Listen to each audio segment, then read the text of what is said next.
కీర్తన గ్రంథము 12వ అధ్యాయము మొదటి నుండి మనం చదువుకుందాం. యావే నన్ను రక్షింపుము, భక్తి గలవారు లేకపోయిరి, విశ్వాసులు నరులలో నుండకుండా గతించిపోయిరి. అందరూ ఒకరితోనొకరు అబద్ధములాడుదురు, మోసకరమైన మనస్సు గలవారై ఇచ్చకములాడు పెదవులతో పలుకుదురు. యావే ఇచ్చకములాడు పెదవులన్నిటినీ, బింకములాడు నాలుకలన్నిటినీ కోసివేయును. మా నాలుకల చేత మేము సాధించదము, మా పెదవులు మావి, మాకు ఎలోహిం ఎవడని వారు అనుకుందురు.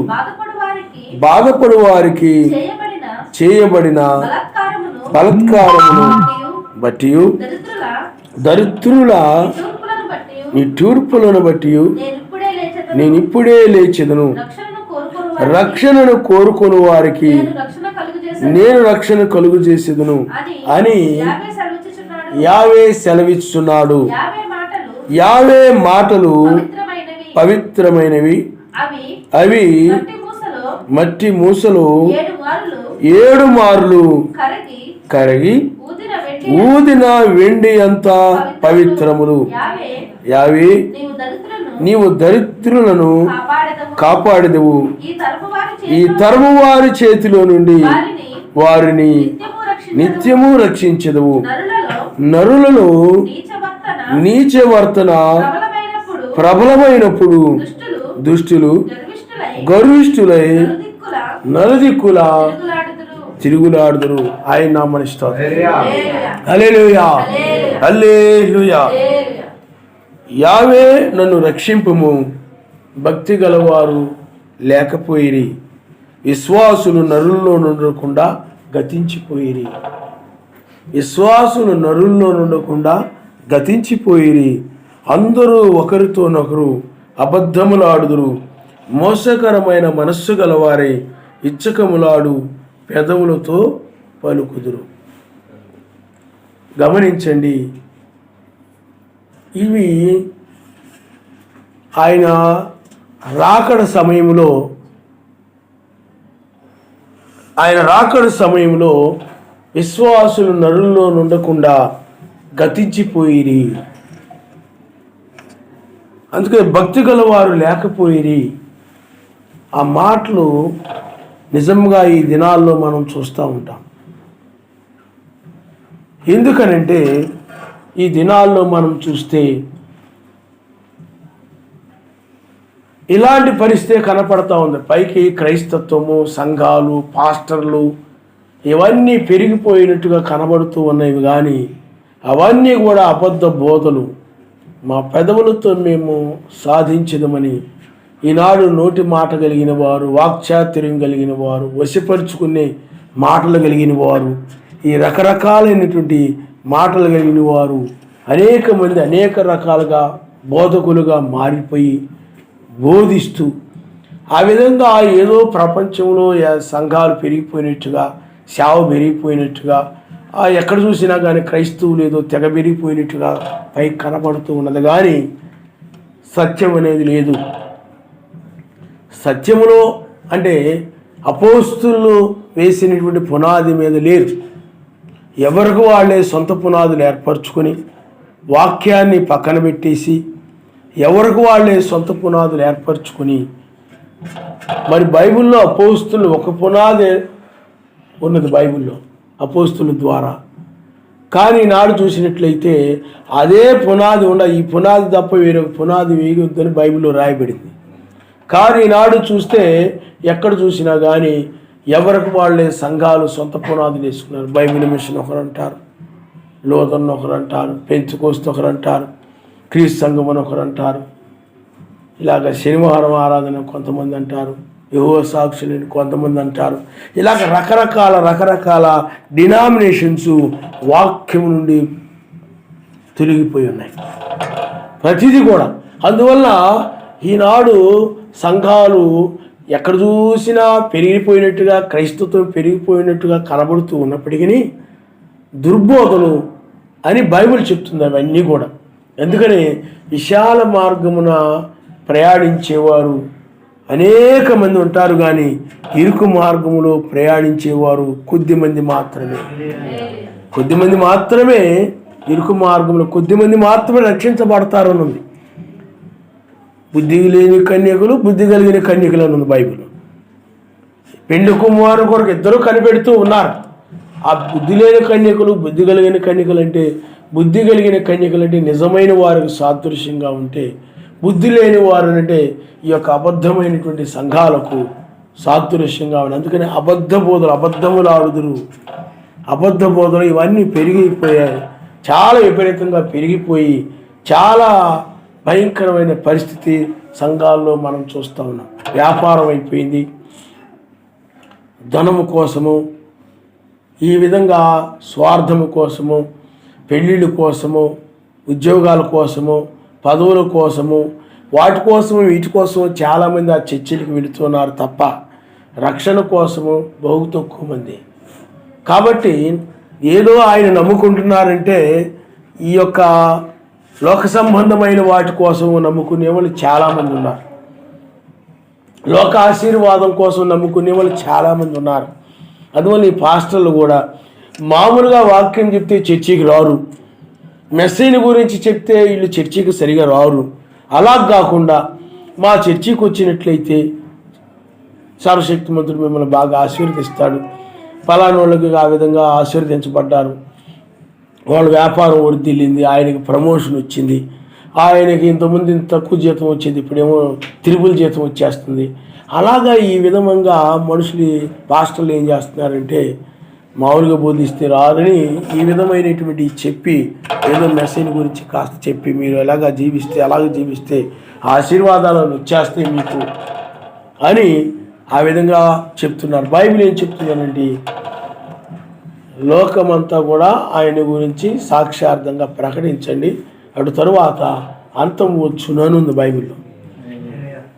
కాబట్టి పిల్లారా, అందువలన ఈనాడు సంఘాలని కూడా అవి ఏదో పేరుకి ఆయనలో కొనసాగుతూ ఉన్నట్టు ఉన్నాయి, కానీ అవి ఆయన ఎరగడని బైబిల్ చెప్తా ఉంది.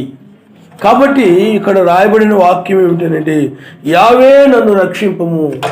చూడండి, అదే వధువు యొక్క స్వరం ఇచ్చేవారు కాదు, ఆయన మనము రెండవ రాకడలో మనం ఉన్నాం. దానికి లేఖనాలన్నీ కూడా మనం చూసాం. అందువలన ఇప్పుడు మొదటి రక్షణ ఉంది, రెండవ రక్షణ ఉంది. మొదటి రక్షణలో అంటే గొర్రెపిల్లగా ఆయన వచ్చి రక్తమును చిందించడం ద్వారా, ఆయన నామములో బాప్తిజం పొందుడు ద్వారా రక్షించబడతారంటే పాపం రక్షించబడతారు. ఆ రక్షణ మనం ఎరిగి ఉన్నాం.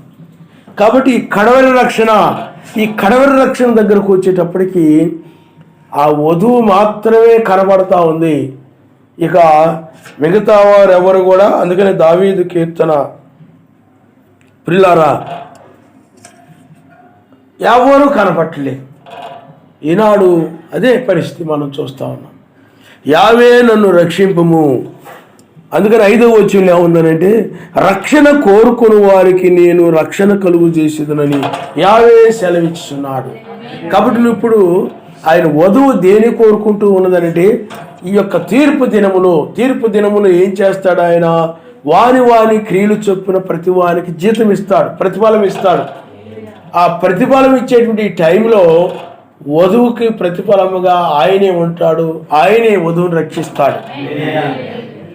ఆ తర్వాత లోకం మీదకి ఏమి రాబోతుంది?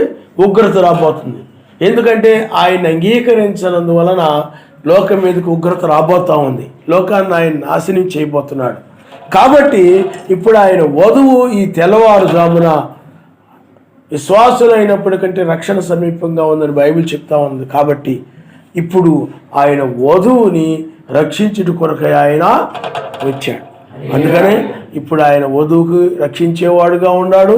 ఆయన వధువు వెళ్ళిపోయిన తర్వాత మోషే ఎలియాలు రంగం మీదకి వస్తారు. కాబట్టి ఇప్పుడు యావే నన్ను రక్షింపుము, ఆ రాబోయే ఉగ్రతుండి నన్ను రక్షింపుము అని ఆయన వధువు మాత్రమే ఈ తెల్లవారుజామున కేక వేస్తూ ఉంటారు, ఆయన నామనిస్తారు. మిగతా వారందరూ కూడా లోకంలో సువార్త చేసుకుంటూ ఈ దుర్బోధుల్లో కొనసాగుతూ ఉన్నారు, చాలా సంఘాలు. అయితే వీళ్ళు మీరు గమనించండి, నామకార్థము క్రైస్తవులు, నామక ఏదో నమ్ముకొని ఏదో చర్చికి నామక. అందుకని ఇక్కడ భక్తిహీనులు ప్రపంచమంతా కూడా విస్తరించాడు. అందుకని భక్తి గలవారు లేకపోయిరి, నరులలో విశ్వాసులు ఉండకుండా గతించిపోయిరి. ఎందుకనంటే ఆ ఎత్తబడే సమయంలో, మహిమ శరీరంతో కొనుకోబడే సమయంలో, అనగా ఆయన రక్షించే సమయంలో బైబిల్లో ఎక్కడ చూసినా కానీ ఆ కొద్ది మంది మాత్రమే ఆ రక్షించబడ్డారు తప్ప అనేక మంది ఆ యొక్క ఉగ్రతలో పడిపోయారు. ఇక్కడ కూడా అదే, విశ్వాసులు నరుల్లో నుండకుండా గతించిపోయేరి. యావే నన్ను రక్షింపము. భక్తిహీనులతో ప్రపంచం పెరిగిపోయింది, భక్తి గలవారు లేకపోయిరి. ఈనాడు కూడా చూస్తే పరిస్థితి అదే విధంగా కనబడతా ఉంది. ఆయన వధువు ఇప్పుడు రక్షింపమని మొరపెడతా ఉంది.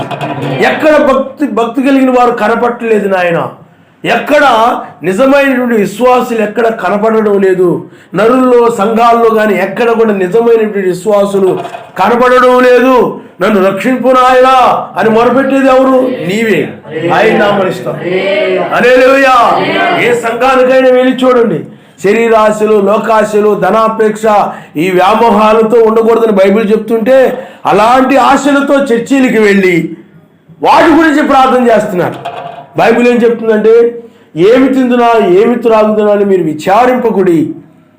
ఆకాశ పక్షులను చూడండి, అవి విత్తవు కోయవు, మీకేమి కావాలో అవి తెలియను. కాబట్టి నా రాజ్యమును, నా నీతిని మొదటగా వెదకండి, అప్పుడు అవన్నీ మీకు అనుగ్రహించబడతాను. నా రాజ్యమును, నా నీతిని మొదటగా వెదకమంటే ఈనాడు మనుషులు, అందుకనే అన్ని జనులైతే వీటన్నిటి విషయమై విచారిస్తారన్నది. అన్ని జనులు వీటి గురించి విచారిస్తారన్నది. క్రైస్తవులు విచారించరు ఏమి తిందునా ఏమి త్రాగుతున్నది. కానీ నాడు క్రైస్తవులు ఆ విచారాలతోటి సంఘాలకు వెళ్ళి వాటి గురించి ప్రార్థన చేసుకుంటూ ఉన్నారు. కానీ ఆయన రాజ్యాన్ని, ఆయన నీతిని వెతికే వారి ఆయన యొక్క వధువైనది. ఆయన వారే నిజమైన విశ్వాసులు, వారే నిజమైన సమాజము. కాబట్టి ఇప్పుడు ఎక్కడ చూసినా కానీ విశ్వాసులు, నరుల్లో నిజమైన విశ్వాసులు కనపడటం లేదు. మనము మోషే కాలంలో మనం చూస్తే 20 లక్షల మంది ఐగుప్తు నుండి బయలుదేరారు. ఐగుప్తు నుండి బయలుదేరితే అప్పుడు చాలామంది విశ్వాసంతో ఉన్నారు. చాలామంది విశ్వాసంతో ఐగుప్తు నుండి బయటకు వచ్చారంటే 20 లక్షల మంది వచ్చారు. 20 లక్షల మంది వస్తే ఆ కానాను దగ్గరకు వచ్చే సమయంకి వచ్చేటప్పటికి ఆ 20 లక్షల మందిలో ఎవరిలో కూడా విశ్వాసులు కనబట్టలేదు. మొదట ఉన్నటువంటి ఆసక్తి కానీ, మొదట ఉన్న ప్రార్థన కానీ, ఆ మొదట ఉన్న తగ్గింపు కానీ, ఆ మొదట ఉన్నటువంటి ఆ యొక్క కానాలకు వెళ్ళాలనేటువంటి, ఆ యొక్క దేశానికి వెళ్ళాలనేటువంటి ఆ ఆశ కానీ, ఆ మొదట ఉన్నదంతా కూడా పోయింది చాలామంది. ఒక యెహోషువ, కాలేబులు మాత్రమే ఆ బయటకు వచ్చి వారి సంతతి వెళ్ళారు. కానీ ఈ ముందు బయలుదేరిన వారిలో 20 లక్షల మందిలో 2 మాత్రమే మొదట ఎలాంటి ఆసక్తి కలిగి ఉన్నారు, ఎలాంటి ప్రార్థన కలిగి ఉన్నారు, ఎలాంటి విశ్వాసము కలిగి ఉన్నారు, ఎలాంటి తగ్గింపు కలిగి ఉన్నారు, ఎలాంటి లోబడే స్వభావం కలిగి ఉన్నారు, ఎలాంటి విధేయత కలిగి ఉన్నారు. చివరి వరకు కూడా అదే విధేయత, అదే తగ్గింపు, అదే ప్రార్థన, అదే లోబడే స్వభావం, ఇవన్నీ కూడా ఆ యొక్క యెహోషువ, కాలేబులు మాత్రమే కలిగి ఉన్నారు తప్ప మిగతా వాళ్ళు ఎవరు అవి కలిగి లేరు. అందుకనే చివరికి వచ్చేటప్పటికి, అంటే అంతము దగ్గరకు వచ్చేటప్పటికి, ముగింపు దగ్గరకు వచ్చేటప్పటికి బహు కొద్ది మంది మాత్రమే, అంటే 2 మాత్రమే కనబడుతూ ఉన్నారు. ఆ రోజున కూడా అని ఉండొచ్చు, అయ్యో ఎక్కడ కూడా విశ్వాసము కనబడడం లేదే, విశ్వాసులు కనబడడం లేదే, భక్తి పరులు అనగా భక్తి కలిగిన వారు ఎక్కడ కనబడడం లేదే.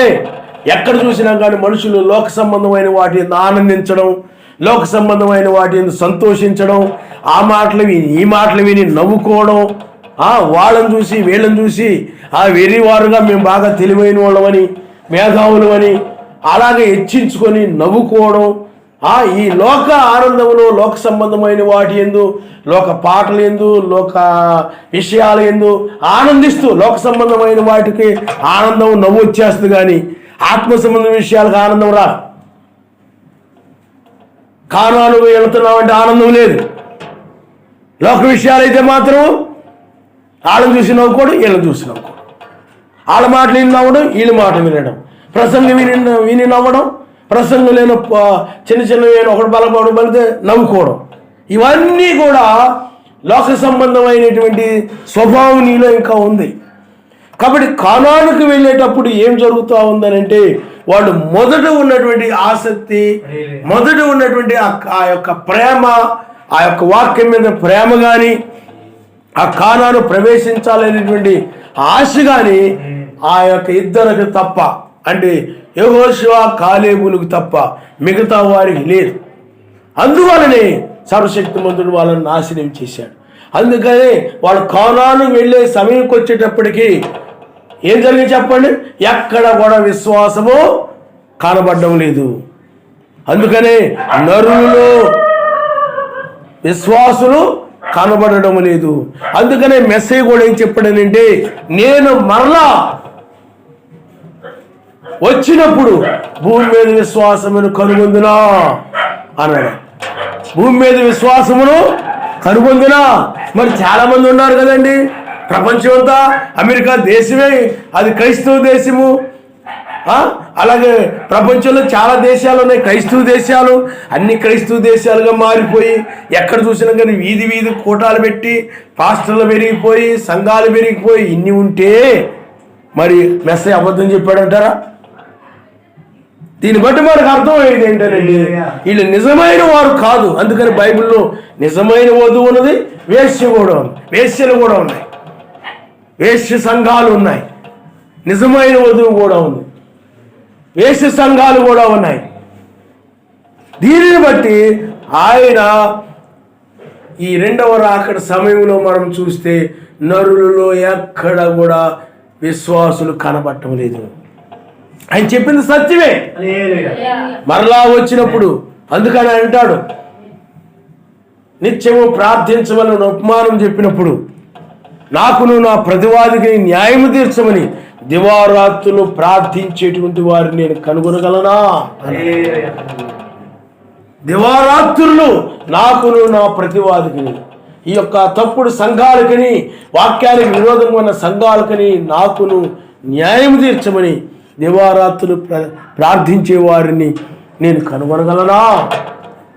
కాబట్టి ఈనాడు మనం చూస్తే మనము ఇప్పుడు ఆయన యొక్క ఉగ్రత దినములో మనం ఉన్నాము. భూమి మీదకి ఆయన ఉగ్రత రాబోతా ఉంది. లోకమును ఆయన నాశనం చేయబోతా ఉన్నాడు. ఇది ఎత్తబడే సమయము, ఇది రక్షించబడే సమయము అని చెప్తా ఉంటే ఎక్కడైనా నమ్మేవాళ్ళు కనపడుతున్నారా? ఇంకా లోకానికి సువార్త ద్వారాలు మూయబడ్డాయంటే నమ్ముతున్నారా? లోకానికి సువార్త ప్రకటించే కాలం అయిపోయింది.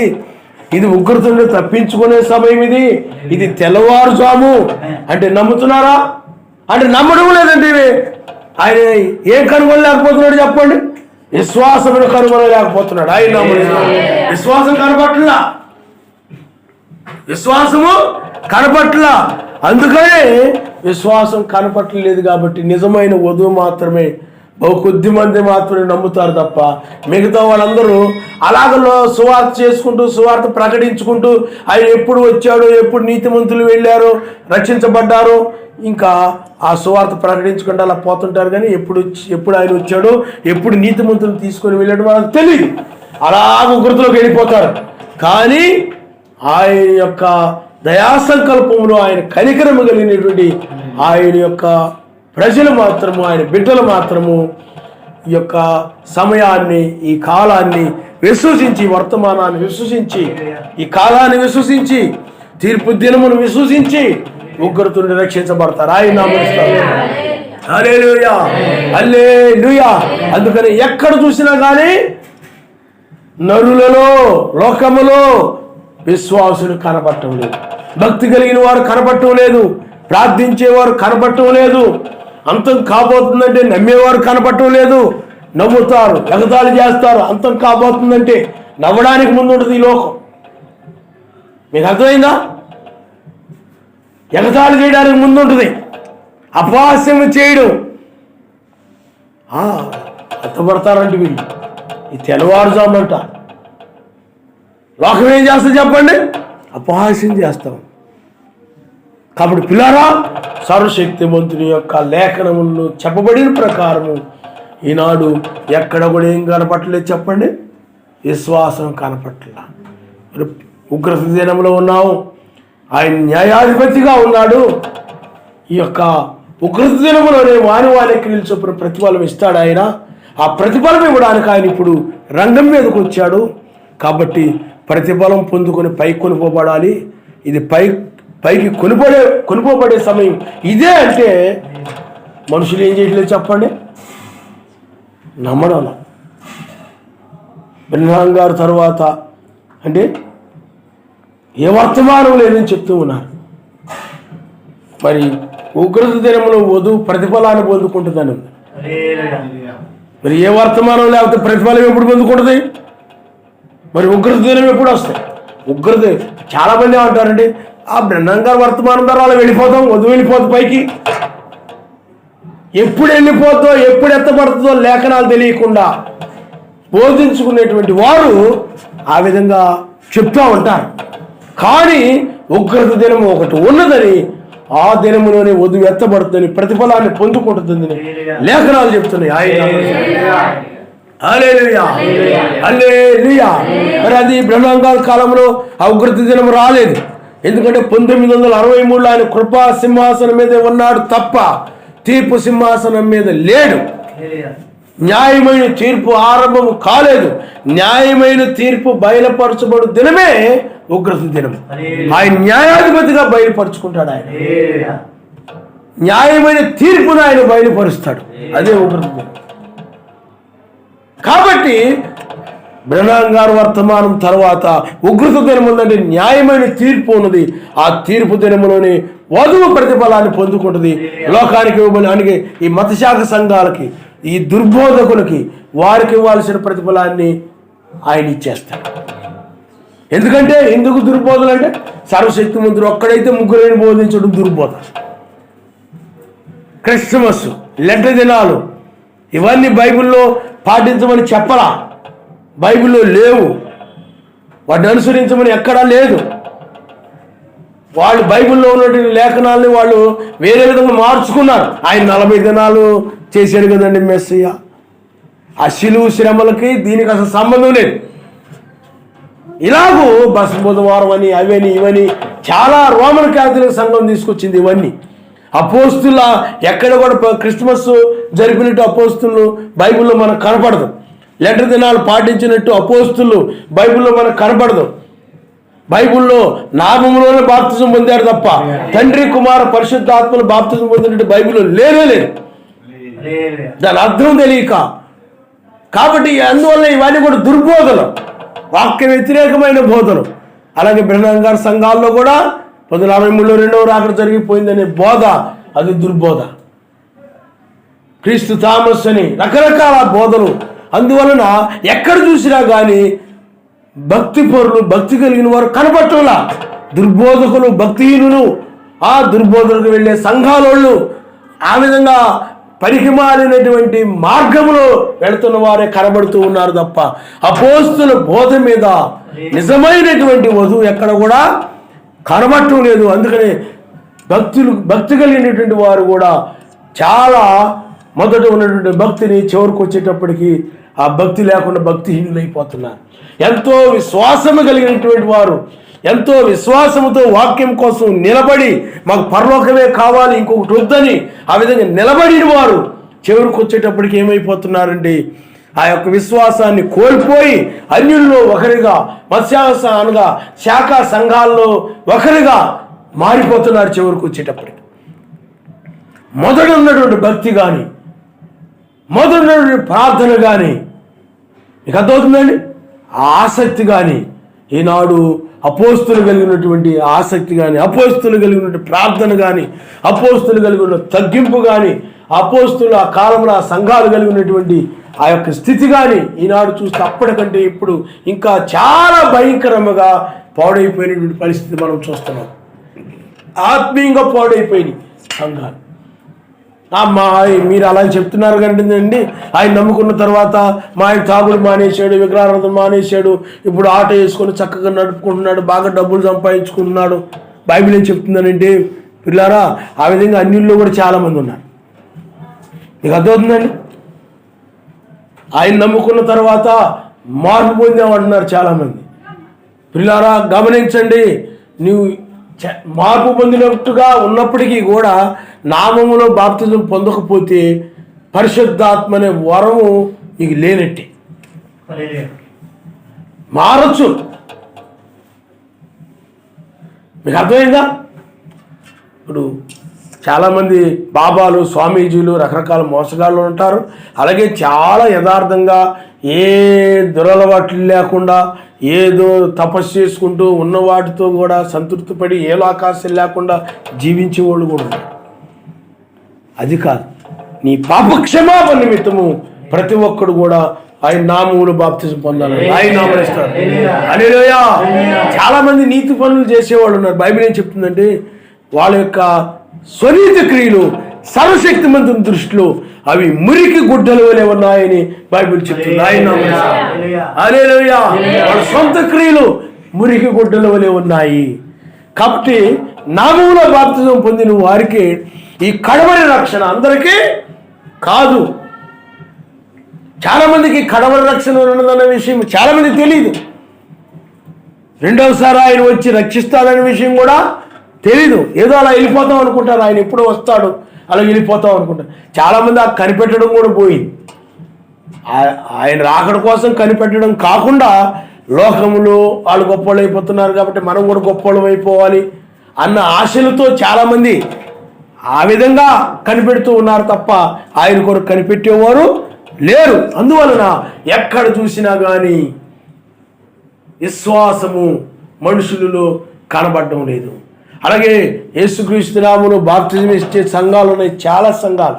ఆ సంఘాలు కూడా ఈనాడు మత్స్యాల సంఘాలు ఎలాగ నడుస్తున్నాయో ఆ సంఘాలు కూడా అదే విధంగా పోతూ ఉన్నాయి. చాలామంది ఏమనుకుంటున్నారంటే మేము కూడా నామములో బాప్తిజం పొందాం, మేము కూడా సత్యంలో ఉన్నాం అనుకుంటూ ఉన్నారు. కానీ చాలా యేసునామములో బాప్తిజం ఇచ్చే సంఘాలు ఈనాడు మత్స్యాల సంఘాల వలె లెంట దినాలు, క్రిస్మస్ అవి ఇవి జరుపుతూ ఆ విధంగా కొనసాగుతున్న సంఘాలు చాలా ఉన్నాయి.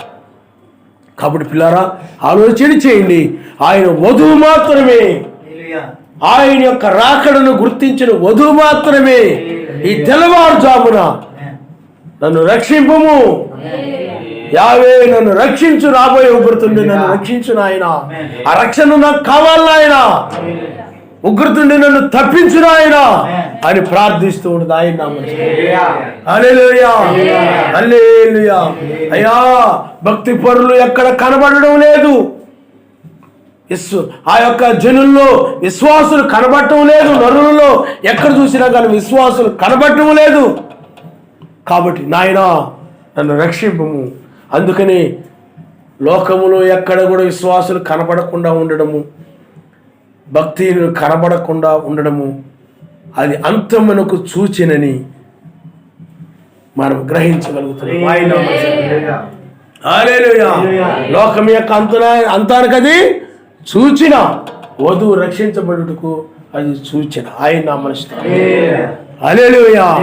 కాబట్టి మనము రక్షించబడే సమయము ఇదే. లోతు దినాల్లో మనం చూస్తే, నోహు దినాల్లో మనం చూస్తే ఎక్కడ కూడా భక్తి కలిగిన వారు కనబడలేదు. ఎందుకంటే మొట్టమొదట చాలామంది ప్రపంచ వర్తమానికుడు కాబట్టి చాలామంది ఆ కాలంలో నోహు యొక్క వర్తమానం నమ్మిన వారు చాలామంది ఉన్నారు. కానీ చివరికి వచ్చేటప్పటికి చాలామంది ఆ యొక్క నోహు యొక్క వర్తమానాన్ని విడిచిపెట్టేశారు చాలామంది. అప్పుడు సర్వశక్తిమంతుడు ఎవరున్నారా, భక్తి కలిగిన వారు ఎవరున్నారా, విశ్వాసము కలిగిన వారు ఎవరున్నారా అని చూసినప్పుడు నోహు కుటుంబం కనబడింది. 8 మంది ఉన్నారు. ఆయన నామములో హల్లెలూయా. వారు మాత్రమే నీతిమంతులుగా కనబడుతూ ఉన్నారు. ఇంకెక్కడ కూడా భక్తి కలిగిన వారు లేరు, భక్తి పరులు లేరు.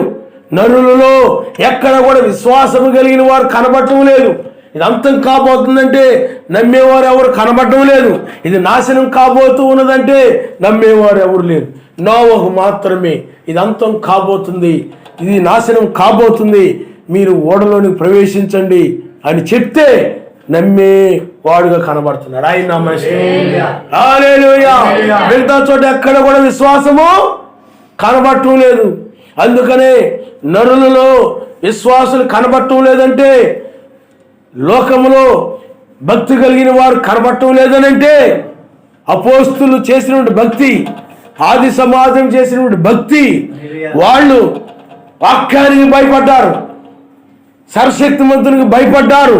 వాక్యం కంటే ఎక్కువగా దేన్ని ప్రేమించకుండా ఆ యొక్క వలలైనా పడవలైనా దేన్నైనా విడిచిపెట్టేసి ఆ నామము నిమిత్తమై నిందల పడ్డారు, శ్రమల పడ్డారు, శరసాలు పాలయ్యారు, ఇబ్బందులు పడ్డారు, వెలివేయబడ్డారు, ఆ రంపములతో కోయబడ్డారు.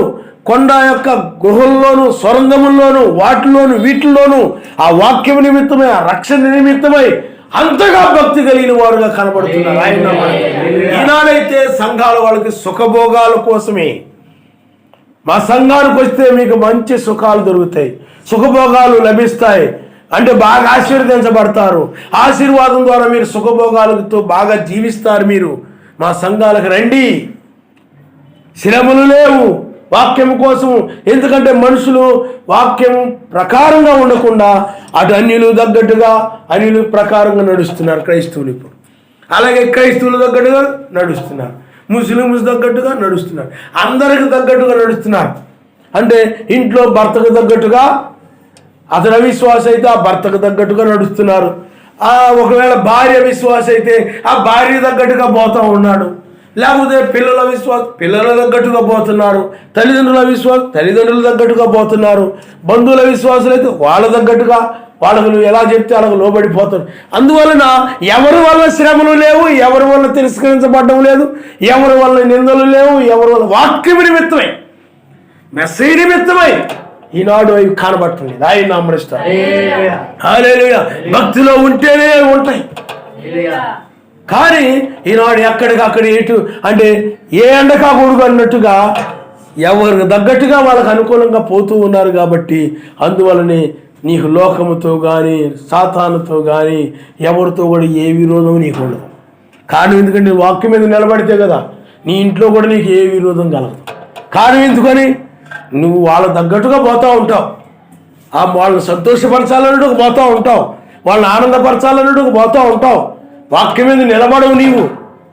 కాబట్టి ఆనాడు అపోస్తుల కాలంలో ఆనాడు సంఘాలు వాక్యం మీద నిలబడ్డారు. ఆయన హల్లెలూయా హల్లెలూయా. వాక్యము కోసం నిలబడ్డారు కాబట్టి వారు నీతిగా, న్యాయముగా, యథార్థముగా, సత్యముగా, ప్రేమ కలిగి, అబద్ధములు ఆడకుండా, మోసములు చేయకుండా, ఆయన వాక్యం ఏం చెప్తుందో ఆ జాలి, కనికరము, ఆ ప్రేమ, క్షమించే గుణము ఇవన్నీ కలిగి వాళ్ళు జీవించారు. ఈనాడు చూసినట్లయితే అలాంటి విశ్వాసుల్ని మనము కనుగొనలేము. ఎబ్రీయులకు రాసిన పత్రిక 11వ అధ్యాయంలో గొప్ప సాక్షి సమూహం ఉంది. అలాంటి విశ్వాసం కలిగిన వారిని, అలాంటి విశ్వాసపు వీరులని ఈనాడు కనుగొనలేనటువంటి పరిస్థితి. ఈనాడు ఎక్కడ కూడా అలాంటి వీరులు కనబడటం లేదు. కారణం ఏంటి చెప్పండి? మనుషులు తైతక్కలాడే బొమ్మల్లాగా తయారైపోయారు. అంటే ఆ యొక్క బొమ్మ ఎటు తిప్పితే అలా తిరుగుతూ ఉంటుంది అనమాట.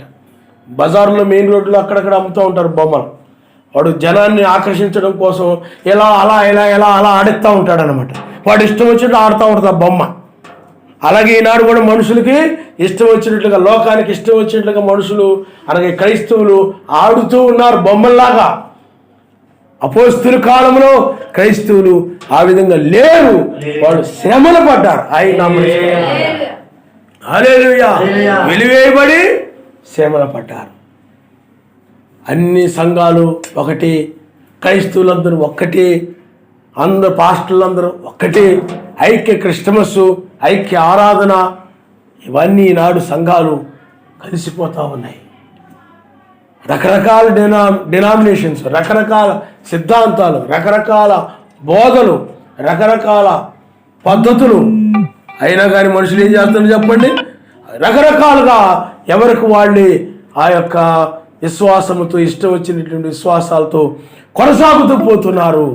కానీ ఆయన యొక్క వధువు మాత్రము వాక్యం మీద ఈ చివరి కాలంలో నిలబడి ఈ సెకండ్ కమింగ్ టైంలో ఏం చేస్తుంది చెప్పండి? నన్ను రక్షింపుము నాయనా, అవకృతుడు నన్ను రక్షించు నాయనా అని మొర పెడతా ఉంటుంది. ఆయన నామనిస్తాడు. హల్లెలూయా, హల్లెలూయా.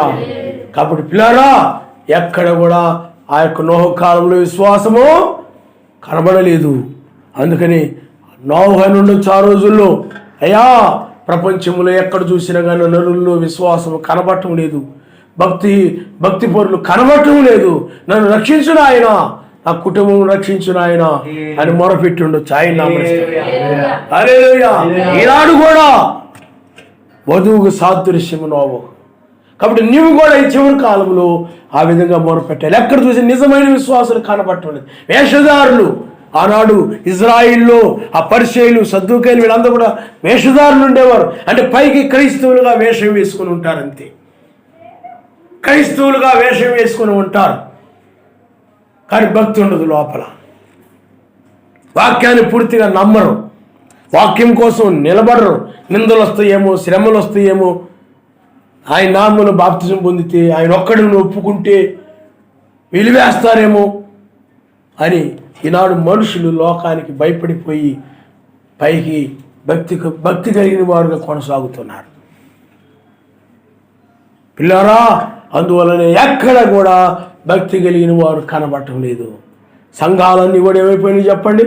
షోకేసుల్లో బొమ్మల్లాగా తయారైపోయి, సంఘాలన్నీ కూడా అందముగా చూడడానికి అందంగా కనబడుతూ ఉన్నాయి.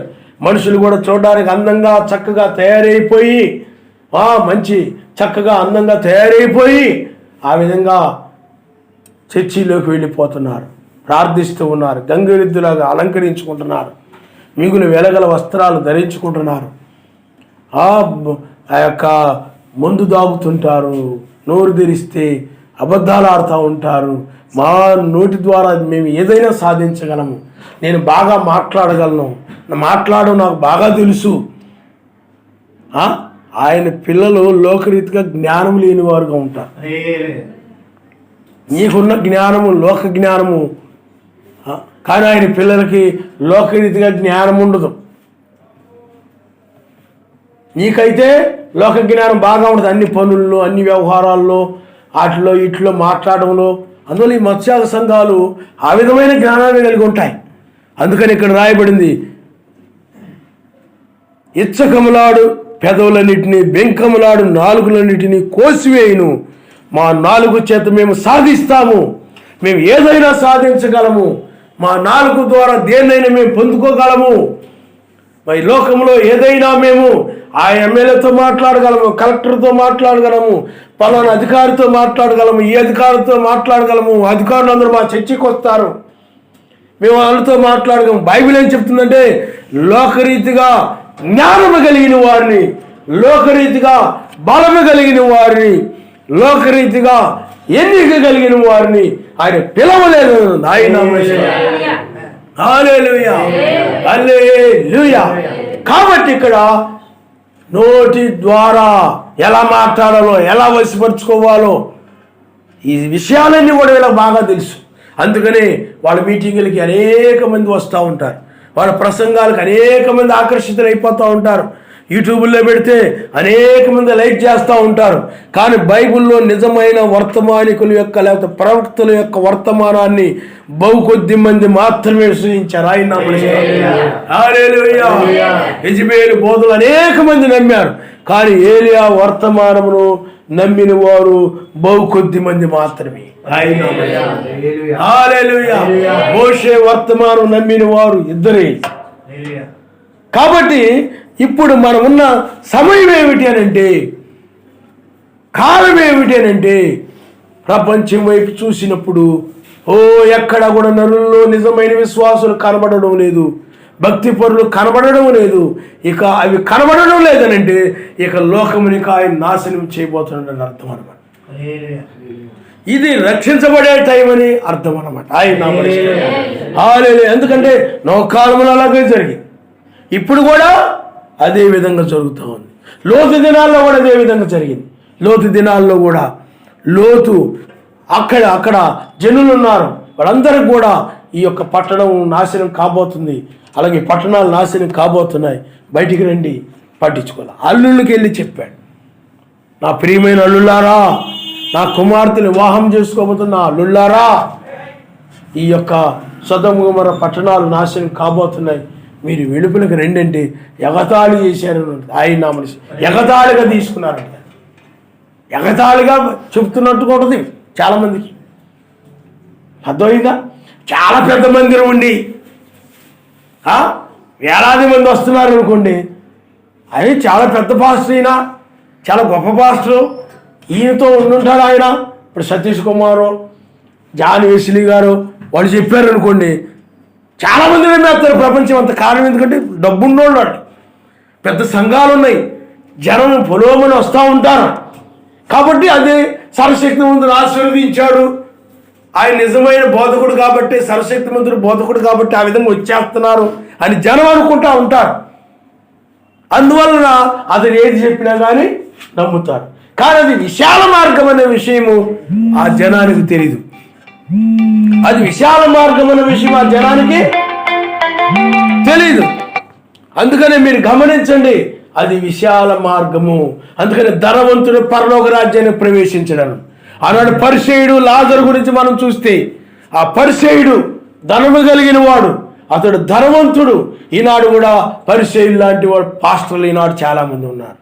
అందుకని ధనము, కొన్ని కోట్ల రూపాయలు, లక్షలాది రూపాయలు ధనాన్ని కూడబెట్టుకొని ధనవంతులుగా పాస్టర్లు కొనసాగుతూ ఉన్నారు. వాళ్ళ యొక్క కార్లు ఎన్నో లక్షలు ఖరీదు చేసే కార్లు, విలువైన కార్లు, వాళ్ళ ఖరీదైనటువంటి వస్త్రాలు, చాలా ధనము కలిగి ఖరీదైనటువంటి ఆ యొక్క గృహాల్లో వాళ్ళు నివాసం చేస్తూ ఉంటారు. ₹1,00,00,000 బిల్డింగులు మా పాస్టర్ గారు ₹1,00,00,000 పెట్టి కట్టారండి. మీకు అర్థమవుతుందండి? ఈ విధంగా ధనవంతులు, ధనము ధనము ధనం. అయితే ధనవంతుడు పరలోక రాజ్యానికి ప్రవేశించడు. మరి చాలామంది విశ్వాసులు అంటారు, మా పాస్టర్ గారు చాలా డబ్బున్నాయన, చాలా ధనవంతుడు, సర్వశక్తిమంతుడు, చాలా ఆశీర్వదించాడు, ధనము భూమి మీద కూర్చుకోవద్దని బైబిల్ ఆయన చెప్పాడు. ధనవంతుడు పరలోక రాజ్యాన్ని ప్రవేశించడని చెప్పాడు ఆయన. మరి ధనవంతుడు పరలోక రాజ్యాన్ని ప్రవేశించడని చెప్పిన ఆయన మరి ధనాన్ని ఎలా ఇస్తాడు వాళ్ళకి? మరి ఎవరు ఇచ్చారంటే సాతాను ఇస్తాడు. ఎవరైతే సాతానుకు మొక్కుతారో వారికి అవన్నీ కూడా ఇచ్చేస్తాడు అన్నమాట. వాడు మెస్సీని కూడా అలాగే ఆ యొక్క లోకము, ఆ రాజ్యము, ఆ మహిమ ఇవన్నీ చూయించి నాకు మొక్కితే ఇవన్నీ నీకు ఇచ్చేస్తాడు సాతాను. ఆయన తిరస్కరించాడు. కానీ ఈనాడు బోధకులైనట్లయితే మొక్కారు. ఆనాడు బయలుకు మోకాళ్ళు ఊనినట్టుగానే ఈనాడు కూడా త్రిత్వానికి మోకాళ్ళు ఊనారు, శనివారం ఆరాధనకు మోకాళ్ళు ఊనారు, లెంట దినాలకు మోకాళ్ళు ఊనారు, క్రిస్మస్కు మోకాళ్ళు ఊనారు, వాక్య వ్యతిరేకమైన కల్పిత బోధలకు మోకాళ్ళు ఊనారు ఈనాడు సంఘాలని. కాబట్టి పిల్లలారా, ఈనాడు మనం పరలోక రాజ్యానికి వెళ్ళాలంటే, మనం కొనిపోబడాలంటే ఏం చేయాలి చెప్పండి? ఇవన్నీ నువ్వు గమనించాలి. ఎక్కడ కూడా విశ్వాసము కనపట్టలేదు. నరులలో ఎక్కడా విశ్వాసము కనబట్టున్నా.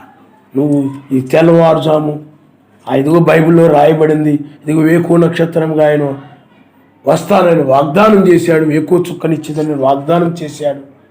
మరి ఈ చివరి సమయంలో నెరవేరుతూ ఉంది.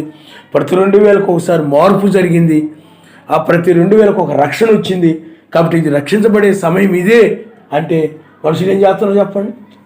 మనం ప్రేమించి చెప్తాం, నువ్వు బంధువులకు నువ్వు చెప్తావు ప్రేమించి.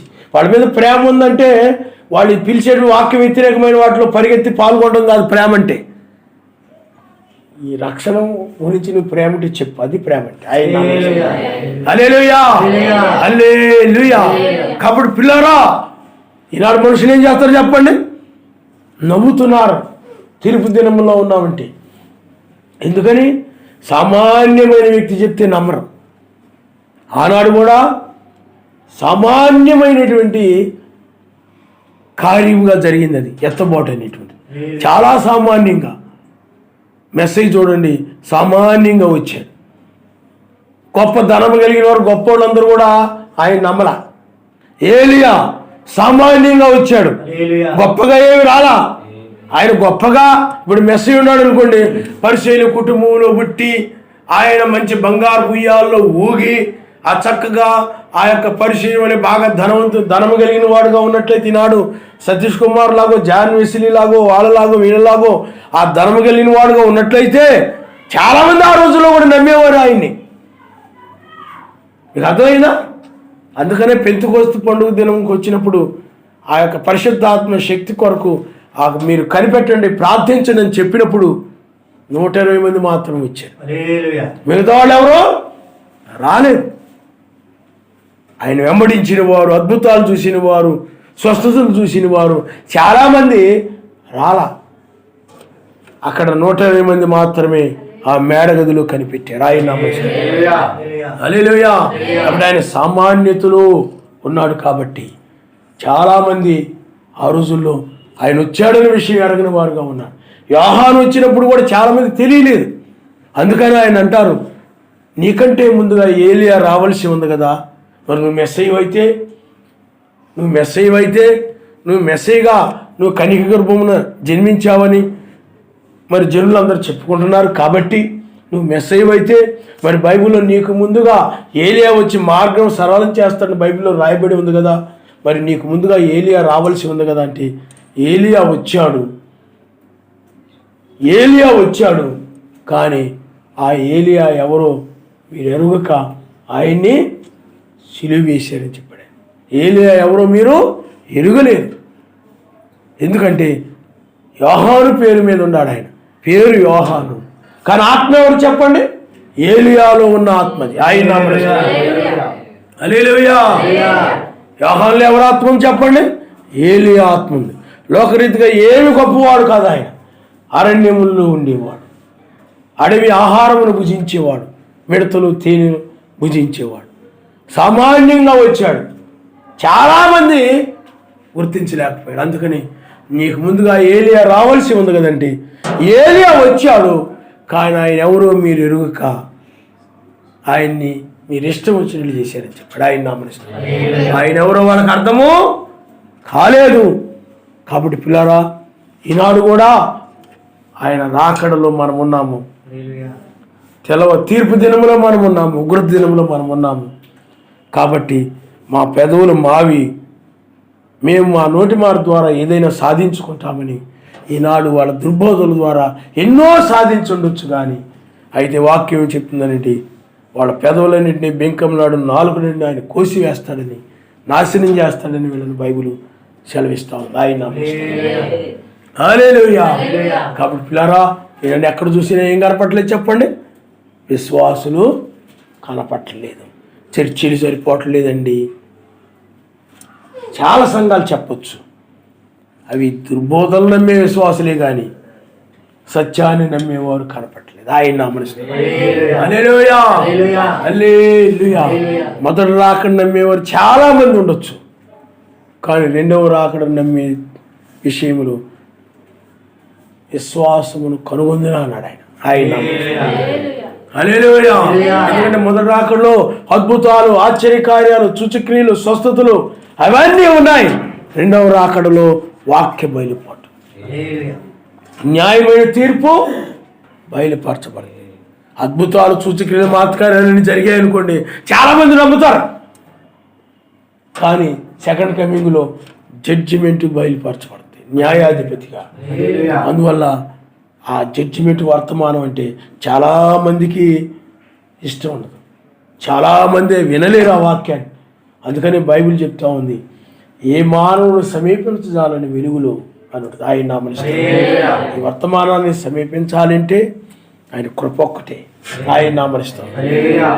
హల్లెలూయా, హల్లెలూయా. అందుకని బ్రహ్మాం గారు కూడా ఏం చెప్పారంటే ఒక మాట చెప్పారు, ఏ మానవుడు సమీపించజాలని వెలుగులో వాక్యం ఉంటుందని చెప్పాడు. ప్రధాన నక్షత్రముకు యాషువ ప్రత్యక్షమైనప్పుడు ఆయన ఆమనిస్తాడు. హల్లెలూయా.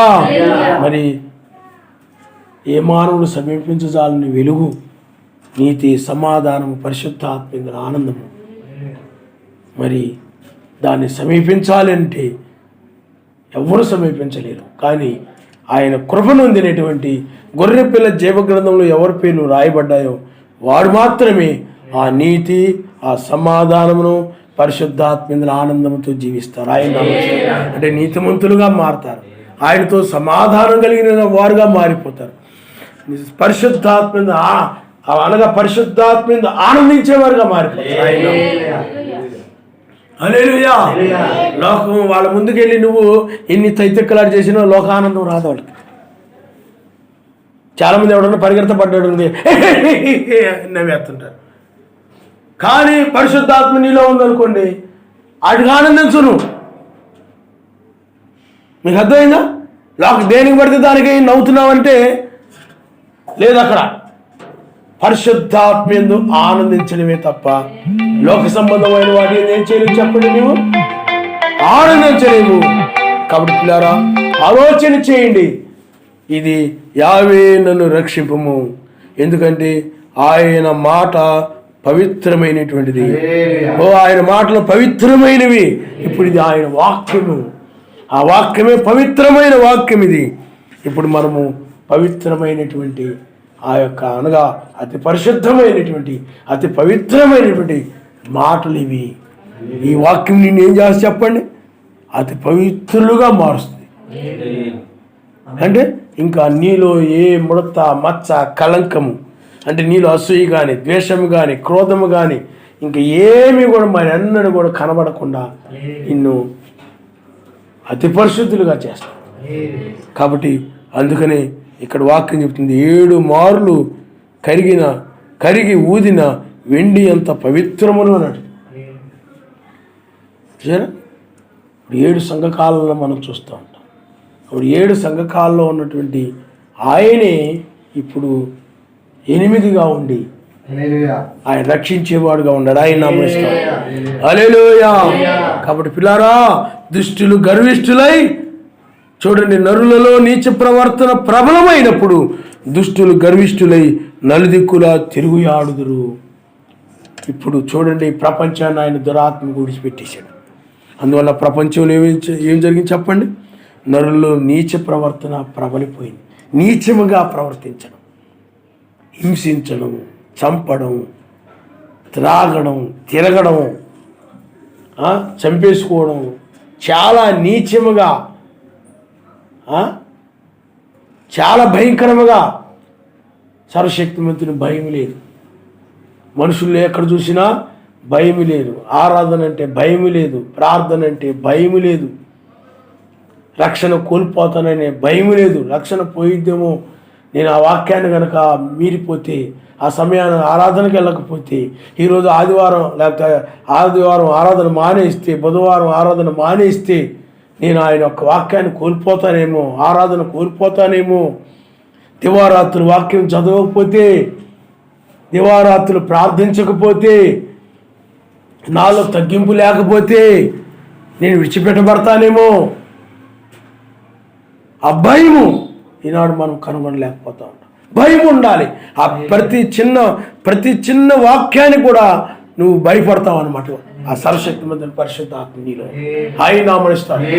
హల్లెలూయా. నీవు ఒకవేళ బాగలేకపోయినా సరే ప్రార్థన మాను. కారణం ఏంటి చెప్పండి? ఆయన వాక్యమును, ఆరాధనను అలా గౌరవిస్తావు అనమాట ఆయన. హల్లెలూయా. కాబట్టి వాక్యము కోసం నువ్వేం చేయాలి? నిలబడాలి, జీవించాలి, ఒక సాక్ష్యం కలిగి ఉండాలి.